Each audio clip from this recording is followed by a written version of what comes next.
turashima Imana yongeye kuduheza umwanya mwiza kugira ngo tuganire ijambo ry'Imana. Rero bene data, reka tuganire ijambo ry'Imana tuza gusanga mu rwandiko rwa mbere rwa Petero, ni umurongo wa mbere, ni sura ya mbere umurongo wa kabiri.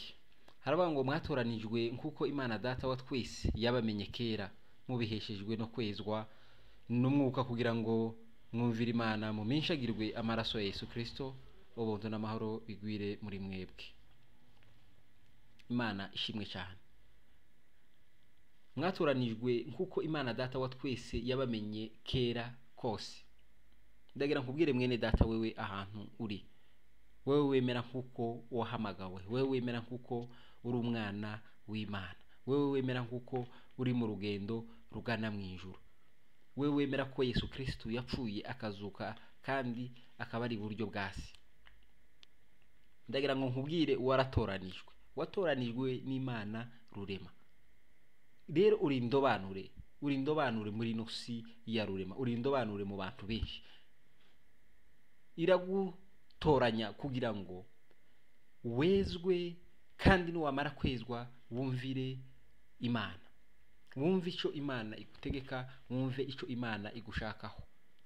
Niko ijambo ry'Imana bivuga ngo icyo Imana idushakaho ni ugukiranuka no kuyubaha no gukunda kugira gute, no gukunda kubabarira. Rero mwene data, uri indobanure, kandi rero mu gihe uri indobanure urinde icyo wahawe kugira ngo hatazagira ukwaka ikamba ryawe. Wararobanuwe, igisigaye ugomba kurinda icyo wahawe, ugomba kurinda agaciro, ugomba guheza agaciro k'ibyo wahawe, k'iyo mpamagazi, ugomba guheza agaciro k'iyo mpamagazi wahamagawe na Yesu Kristo. Niko yavuze ngo abari kure n'abari hafi, mwebwe abari kure n'abari hafi, nimuze munegere, nimuze munsane. Rero iyo mpamagazi twahamagawe tugomba kwiheza agaciro, kuko twaratoranijwe, turi indobanure. Imana yabonye kuko ari twebwe tugomba kuba abana bayo. Imana yabonye kuko ari twebwe tugomba kugabizwa agakiza ku buntu.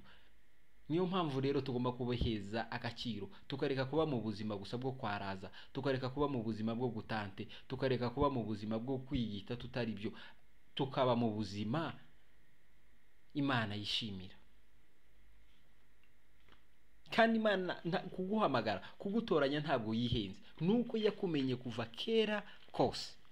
Yakumenye kuva kera kose wewe utarabaho, yatumenye twebwe tutarabaho, bituma idutoranya, iraturobanura kugira ngo tubashe kuyikorera.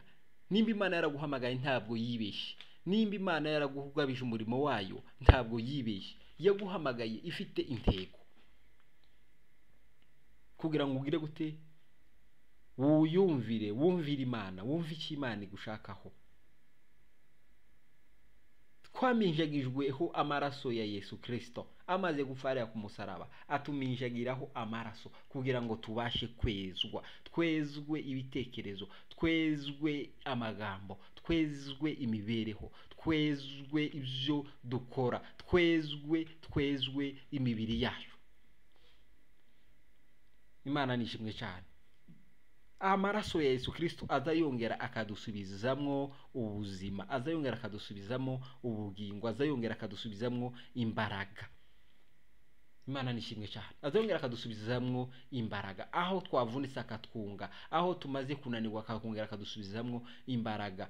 Amaraso ya Yesu Kristo akatweza kugira ngo tubashe kwegera mbere y'amaso y'Imana tutariho umugayo. Imana nishimwe cyane. Kandi ayo maraso yaje gutweza kugira ngo tubashe kumvira Imana. Kumvira Imana ni ugukora ibyo ishaka, apana twebwe gukora ibyo dushaka, ni ugukora byo Imana ishaka ku buzima bwacu. Kandi icyo Imana idushakaho nta kindi ni ugukiranuka, ni ukuba mu buzima bwo gukiranuka. Ntabwo ari ukuba mu buzima bw'amagambo, ntabwo ari ukuba mu buzima bwo kwiyita abakirisitu, ahubwo ni ukuba mu buzima bwo kwemera icyo Imana idushakaho, ni ukuba mu buzima bw'icyo Imana idushakaho, bw'icyo Imana ishaka cyo twe tugomba kuba cyo. Imana nishimwe cyane. abantu dusigaye twumvira ibitekerezo, tukumvira ibyo turarikira, tukumvira inshuti n'abavandimwe, ntitushake kumvira Imana, kandi twarahamagawe, twaratoranijwe. Imana nishimwe cyane. Arongera aravuga ngo ubuntu n'amahoro bigwire muri mwebwe. Tugire ubuntu, tugirirane ubuntu, tugirirane impuhwe. Umuntu nareba mugenzi wiwe amenya ngo akenyiki, umuntu nareba umuturanyi wiwe amenye ngo nomufashe iki. Tugirirane ubuntu. Kandi cyongeyeho ikizakurikiraho tuzogire amahoro. Amahoro agwire muri twebwe. Ugira amahoro kandi yoheshe nabandi, kuko Yesu Kristo ubwiwe na amahoro. Tawotunga Yesu Kristo namara atera imvururu, tawotunga Yesu Kristo atera amagambo mu bantu, tawotunga Yesu Kristo acanishemwe abantu, tawotunga Yesu Kristo induru gusa induru. Tugira amahoro kandi tuyehesha abandi, kuko Yesu Kristo ubwiwe na amahoro. Niko umuririmbyi yaririmbye neza aravuga ngo iyo ndi muri Yesu numva ngo we neza, kuko aba yicaye mu mahoro y'iteka ryose, abagendana na Yesu.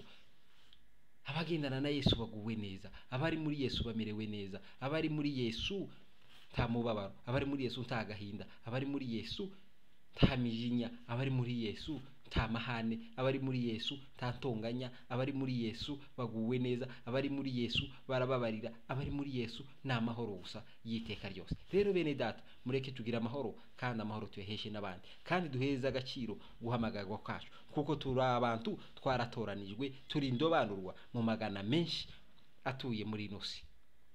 Duheze agaciro k'ibyo Yesu Kristo yakoze ku musaraba, duheze agaciro k'ibyo Yesu Kristo yakoze ku buzima bwacu. Rero ijambo ry'Imana ribafashe kandi ribahindure, mwakire gukizwa, mwakire gukiranuka. Ijambo ry'Imana ribafashe kandi ribagirire neza. Amen.